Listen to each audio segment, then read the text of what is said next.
ചായ എടുക്കാൻ പോവാ? എവിടേക്ക്?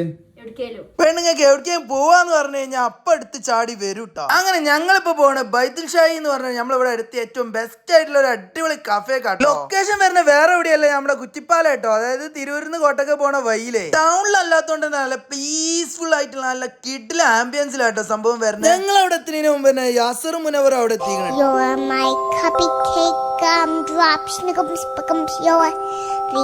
അങ്ങനെ സുഹൃത്തു മലയാളിയായിട്ടുള്ള ഷമീം വന്ന് കണ്ട് മെനു കാർഡ് വിശദീകരിച്ചിട്ട് പിന്നെ ഒന്നും നോക്കിയില്ല, അവിടുത്തെ ഏറ്റവും ബെസ്റ്റ് ഫുഡ് തന്നെ ചോദിച്ചാണ്ട് വാങ്ങിട്ടാ. ഇപ്പൊ കണ്ട വീഡിയോന്റെ BTS നിങ്ങൾ കണ്ടു നോക്കിട്ടാ, ചെക്കന്റെ കഠിനാധ്വാനേ. അങ്ങനെ ഞങ്ങളൊരു ലൈസ് സെലക്ട് ചെയ്ത് കൊടുത്തിട്ട് ആ ലൈസ് വെച്ചിട്ട് ഫിൽസിപ്സ് ഉണ്ടാക്കി തന്നു. അത് കൂടാതെ അറബിക് ഷവർമയും പൊട്ടാറ്റോ ഷേക്കറുമായിട്ട് ഓർഡർ ചെയ്തു. പിന്നെ ചായയും കോഫി ഇല്ലാത്ത വേറെ പരിപാടി ഇല്ലല്ലോ. അങ്ങനെ ഓർഡർ ചെയ്ത സാധനങ്ങളൊക്കെ മുമ്പ് കണ്ട് വന്നപ്പോ പിന്നെ ഫോട്ടോഷൂട്ടിന്റെ ടൈം ആയിട്ടാ. സത്യം പറഞ്ഞ ഫോട്ടോഷൂട്ട് എടുക്കാൻ തോന്നില്ല, കാരണം അത്രയും അടിപൊളിയായിട്ടാണ് സാധനങ്ങൾ സെറ്റ് ചെയ്ത് തന്നിരിക്കുന്നത്. കാണുമ്പോ തന്നെ തിന്നാൻ തോന്നുന്നു അമ്മാരി ലെവലാണ്. പിന്നെ ഒന്നും നോക്കില്ല, റെഡി 1 2 3 സ്റ്റാർട്ട് എന്ന് പറഞ്ഞ് തിന്നലാണ്ട്. ഫുഡാണ് കിഡിലൻ ടേസ്റ്റ് ആട്ടോ, മസ്റ്റ് ട്രൈ ആണ്. കിഡില ആംബിയൻസിൽ കിഡിലൻ ഫുഡും കിട്ടുന്ന അടിപൊളി സ്പോട്ടാണ്. അങ്ങനെ നൈസ് ആയിട്ട് ഫുഡും കാര്യങ്ങളൊക്കെ കഴിച്ച് ഞങ്ങൾ റിലാക്സ് ചെയ്ത് കുറച്ചു നേരം കൂടി അവിടെ ഇരുന്ന് അപ്പോഴാണ് റിനി ഓർഡർ ചെയ്ത ഫാഷൻ ഫ്രൂട്ട് മൊജിറ്റോ എത്തിയിട്ട് അവൾക്ക് ആ ഹൈറ്റിൽ എത്താത്തതുകൊണ്ട് കൈക്ക പിടിച്ച് കുടിക്കേണ്ട അവസ്ഥ വന്നിട്ട് അങ്ങനെ ലാവിഷായിട്ട് ഫുഡ് അടിച്ചിട്ട് ഞങ്ങൾ പിന്നെ ഒരു ചായയും കുടിച്ചിട്ടാണ്ട് പിരിഞ്ഞു. ഇവർക്ക് 3-4 കിലോമീറ്ററിന്റെ സറൗണ്ടിങ്സിൽ ഹോം ഡെലിവറി ഉണ്ട്. അപ്പൊ ലൊക്കേഷൻ മറക്കണ്ട, വെട്രിക്കോട് വൈലത്തൂർ റൂട്ടിലെ കുറ്റിപ്പാല.